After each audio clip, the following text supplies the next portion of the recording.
So good morning, everyone. Nice to have you join us on our online stream this morning. My name's Paul. I'm one of the pastors here. And I get to spend the next 20 minutes recapturing some of the video that you saw a little while ago, which was brilliantly done, and some of the reason why we spent 15, 20 minutes in worship to this guy called Jesus here in Clive and his silky smooth vocals this morning. And I'm in the same building as those guys, socially distanced, and it's just great to be here among those. But it's great to join you online as well. So over the past year, if there's one thing I think I've learned, is to learn to slow down a bit, learn to reconsider a few things, especially as we kind of like looking like we're coming out of lockdown a bit. And I want to make sure that I still slow down and just reconsider some different things, including my faith as a Christian. And I want to encourage you over the next couple of weeks, when we kind of gather together, it starts today, our Easter series. We're getting together on Good Friday as well, Easter Sunday, and the following Sunday. I want to encourage you as Christians, or even if you don't even know Jesus, take this time to slow down.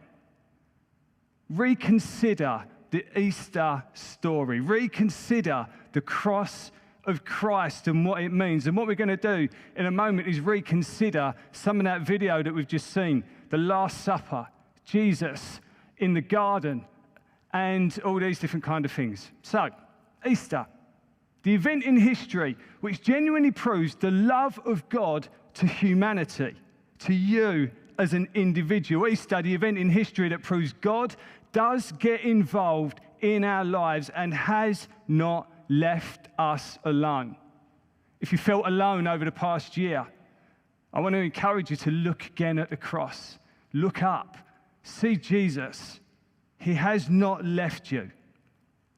The event in history, Easter, which is set in stone one way by which we can be right with God. One way.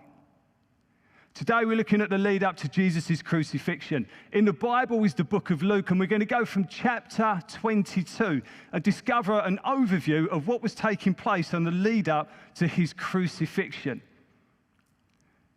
So, let's get started. I want to start by asking you a question. Have you ever had one of those times where you're really looking forward to something that's coming up, but you have to go through something that you're really not looking forward to get there? Let me give you an example. I love going on holiday. I'm sure most of us do. I love a nice sandy beach, blue sea, blue sky, nice drink, nice food, the culture, all of that kind of stuff. I'm sure we'll get there again soon at the right time. I, for one, can't wait. I love that. But the thing is, I have to do something before I get there, which I really don't like. I have to set foot on a massive metal bird and fly in the air. I'm really not a fan of flying. Here's what I normally do. I'll get on the aeroplane with my family. I make sure my family is sat down. Before I even buckle up on the seat, I always wear a hoodie. I take the hoodie off. This is going to sound really weird, okay? I take the hoodie off. I put it on back to front so the hood's here. All right, stewardess goes up and down, kind of looking at me thinking, that's just a bit weird. Are you okay, sir? I'm fine, please leave me alone. I am mid-panic attack because I'm going to be flying in a minute. Plane takes off, absolutely fine with taking off and landing, it's in the air. Here's what I normally do. I've got the hoodie round the wrong way. I put the hood over my face. And for some reason, I think if I've got the hood over my face and I close my eyes, the plane's not going to encounter any turbulence and I'm going to be absolutely fine. I don't know how that works, but for me, it just somehow does. Anyway, here's the point. The thing is, the reward that awaits me when I land is so great that I'm happy to go through the aeroplane flight. The anticipation that I have inside of the good will get me through the bad bit. As we start out on our Easter series today, keep this thought in mind. Keep this thought in mind. The reward outweighs the tough bit. The central figure in our story is Jesus Christ. And Hebrews 12:2 says this about the man Jesus. Jesus, the founder and perfecter of our faith. He's the one who started it. For the joy set before him, endured the cross. This means that to get through the cross, Jesus knew there was something on the other side of it that was well worth the cost. There was an anticipation at the toughest time in his life. There was an anticipation within that helped him get through this whole part of his life and mission. And this part of his life and mission was going to be incredibly painful. What was it? What was the anticipation that was brewing inside? What was he looking ahead to that would bring him joy? Well, we find the story around a meal, the answer around the meal. And this is where we begin our journey. So we join the journey in Luke 22. Let's set the scene. The place we find ourselves is in the city of Jerusalem. Along with Jesus and his 12 disciples are thousands of other Jews who have made the long, sweaty, exhausting, hot, dusty journey to celebrate a meal called Passover. This was a major celebration in the calendar, in the life of the people of God, the Jewish nation. This was a major celebration retelling the story of God bringing his people, saving them out of slavery in Egypt. In verse 9 in chapter 22, we read about this meal, about this Passover celebration. And the disciples begin to make preparation for the Passover. And this was something that would have taken all day. Then the actual meal would have started at sundown and ended at midnight and included good food. It included traditionally 4 large cups of wine. This was a long but great and significant day which held a huge amount, and I'm talking a huge amount, of metaphorical importance. What I mean by that is all the different elements of this meal had a meaning. It celebrated something historical that God had done in the past, but it also looked forward. I don't know why I'm standing that way. It also looked forward. It looked forward to a coming Messiah, a coming salvation, a bigger, better salvation that was going to happen in the future. So the meal had 2 elements. It looked forward, no, it looked back, and it looked forward. But what's equally important about this meal was not just its meaning, but those who were sat around the table. Let's take a minute to consider that. The attitude of hospitality in the time of Jesus cannot be underestimated. This was a time when there wasn't any police, there was no social welfare system, there was nothing like that going on. There was no insurance. And so the people that you hung out with, you really had to trust them. When you ate together around a table or you sat around the floor as they would have done, it was much more than just eating. This was family. It was a place of mutual trust and vulnerability. Sitting at a table with someone meant that you shared a protected relationship with them. Who you ate with revealed something important about who you were. And it also showed about those who you belonged to.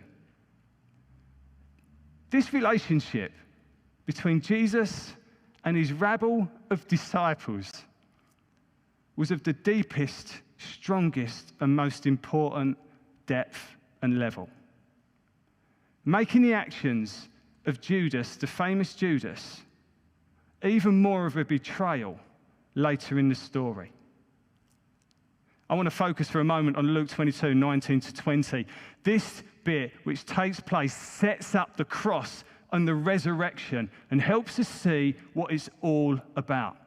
Listen to this part of their meal together. This is what Jesus said. We heard it a moment ago. Talks to his disciples, takes a very, very metaphorical, important part of the meal, and this is what it says. Take this bread and divide it among you. This is my body, which I am giving for you. Do this breaking of bread in remembrance of me. And then he takes a cup of the wine and he said, this cup that is poured out for you is a new covenant. Remember that word, covenant, a new covenant in my blood. What's Jesus saying in this? This is what's happening in this. Jesus takes 2 parts of a meal, which is all about looking forward to that area of the coming Messiah, the salvation that is to come. And he says to those disciples around him, he's like waving it right in front of them, he said, guys, that Savior, it's me. He says, it's me. I'm going to suffer for the salvation of the world. This is a moment, okay? This is a collision between everything that was promised and reality. All the Passover meals that have been pointing towards the Messiah coming, Jesus is sitting there and saying, all of this promise is now a reality. The promised Messiah was walking the streets of Jerusalem and was just about to fulfill the work of salvation, and this meal sealed it. Take a moment to think about what's going on. This was all in the context of a meal with Jesus' disciples, his friends. The Son of God sharing a table with this mixed bunch of people to whom he had developed the deepest of relationship. He was sat around a table, a protective relationship, and was pointing them towards salvation. And by sharing the bread and the wine with them, he was saying, take it. The salvation is for you. Notice the word covenant, what I said a minute ago. A covenant isn't just some sort of a contract written on paper. This is a mutual acceptance of something which is made from deep relationship. From deep relationship. It's not a contract. It's deeper than that. It bonds people together. Covenants were normally celebrated around a meal as well, and this was a meal. This salvation was something unchanging and the deepest commitment from the Son of God to his group of friends. Jesus was committing himself to his followers, and by his followers taking that bread and the wine, they were committing themselves to him. I wonder if the disciples at this moment in time understood the true importance of what was being said and fulfilled. Jesus himself was fulfilling the Passover meal, and they were sat round the table with him. I wonder if I would have understood that the Son of God was offering to me a seat at his table. The place where I belonged and was a part of. I was welcomed at that table, a protected and secure relationship with the Son of God. A place of importance, a place of fulfillment, a place at the table meant being accepted by God, welcomed by God, known by God. Here's what we have to conclude from this part before we move on. Jesus, the Son of God, loved his friends and made a covenant of salvation with them. And the disciples taking the bread and wine meant that they were all in, accepting the covenant and committing to it. The journey from here shows straight away how Jesus was unwavering and unfaltering in his commitment to this covenant relationship. He never gave up. But it's a different story for most of his disciples, most of his followers, as although they never gave up, they faltered. We read on. From this point, it's all moving forward still to Jesus' crucifixion. Judas, who'd already betrayed Jesus, and things were in motion for Jesus to be arrested. It's the early hours of the morning, and Jesus, knowing what's to come, his crucifixion. It's the bit he has to go through to get to the joy where he wants to be. And he knows the severity of the pain. Luke 22, verse 39 to 45, he's on the Mount of Olives, and he's sweating blood. He's sweating blood from fear, pleading with his Father in heaven to find another way to bring salvation. There's no other way. His Father in heaven is going to go through it. And so Jesus himself submits his will to his Father in heaven and says, okay, if this is the only way, then I'll do it. His Father in heaven is still going through with what needs to be done. And so Jesus does the same. During this time, Jesus asked his friends to keep a watch and stay awake and pray, but having been involved in such a long day and such a long meal and 4 cups of wine, they just couldn't stay awake and fell asleep. At a time when Jesus needed the support from his closest friends, they were tired and couldn't give it. They couldn't even pray for themselves like Jesus has suggested in verse 40. What must that have been like for the Son of God. Even before enduring the cross, he experiences a severe form of panic and anxiety, along with the feeling of being alone. We already see from verse 34, Jesus already knows that one of his closest friends, Peter, is going to deny him 3 times. He's going to say, I never knew Jesus. What must that have been like? Just adding to the pain, remembering the covenant that they'd made with each other just a few hours earlier. And then the moment happens. In the early hours of the morning, they've finished Passover at midnight, gone to the Mount of Olives. In the early hours of the morning, the day after the Passover meal, Judas leads the crowd to Jesus and betrays him. Do you know what? This makes me emotional. He betrays him with a kiss. What a betrayal. What a betrayal. I wonder how Jesus felt. Jesus' followers react and threaten violence, but Jesus calmed them, knowing that this was the hour he had to face. He wasn't going to put it off. There was no turning back. His time had come to be handed over to be crucified. And so consider this question before we end this part of our journey together. At such a lonely moment when Jesus experiences betrayal from Judas, he knows about the denial of Peter and the lack of understanding from his friends at his deepest time of need. What would you have done? Would you have reacted to this and just walked away, going on from the plan of salvation? I have to be honest, I think I would have walked away. But Jesus didn't. Even after being let down by those he was going to bring salvation to, what kept him on track and from not walking away from his mission? What was it that kept him going? Covenant kept him going. Jesus had made a promise a few hours earlier out of a deep commitment and relationship to bring salvation to the people, his friends that he loves. He's not going to walk away from those no matter what the cost. You see, going back to where we started, we now begin to realize the joy set before, which enabled him to get through the cross. It was the salvation of the people he loves. This was the goal. This was the good on the other side of the bad. This was the beach on the other side of the aeroplane flight. Jesus held a huge amount of anticipation around what was to come. The thing what was to come was the salvation of a world that he loves. What are we left to consider towards Good Friday and the crucifixion? It's this. These are the words of Jesus himself. From Revelation, here I am, he says. Jesus says, here I am. I stand at the door of your heart and I knock.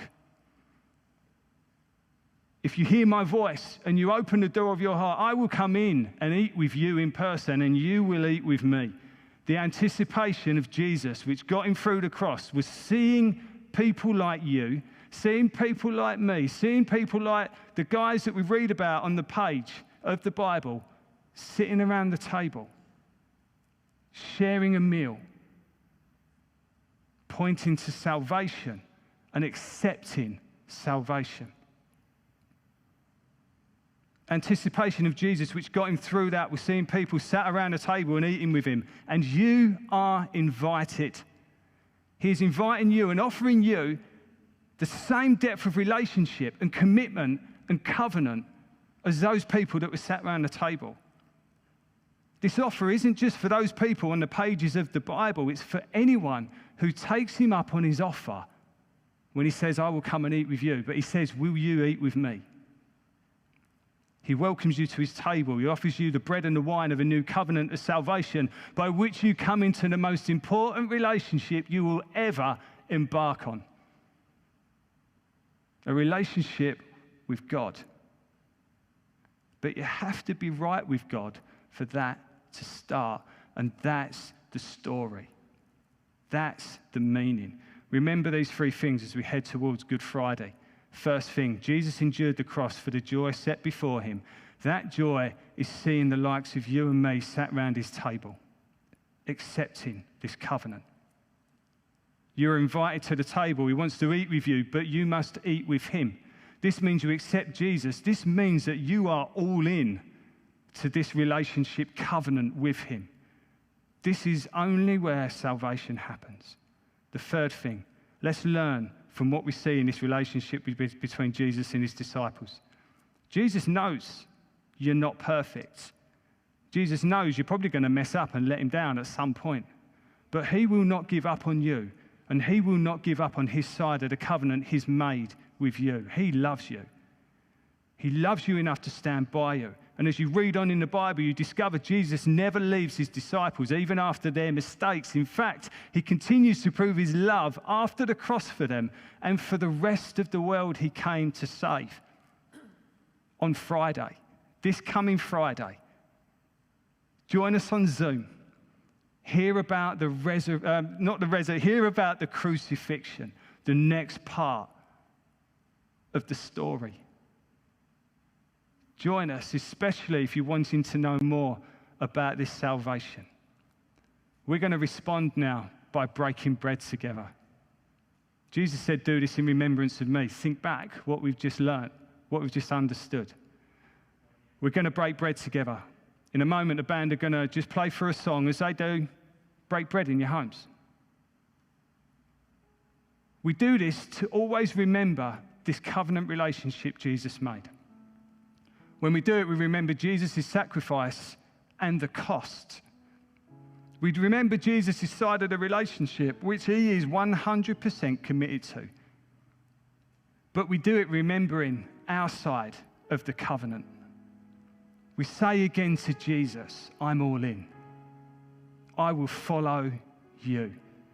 I make mistakes and I understand you will never leave. Although I make mistakes, I want you to know again as I break bread, I am all in, Jesus. This is my side of the covenant. I come to you and I bring all I can. We say again, I believe you are the Son of God who brings to me salvation. I'm going to hand over to the guys. They're going to lead us through a song.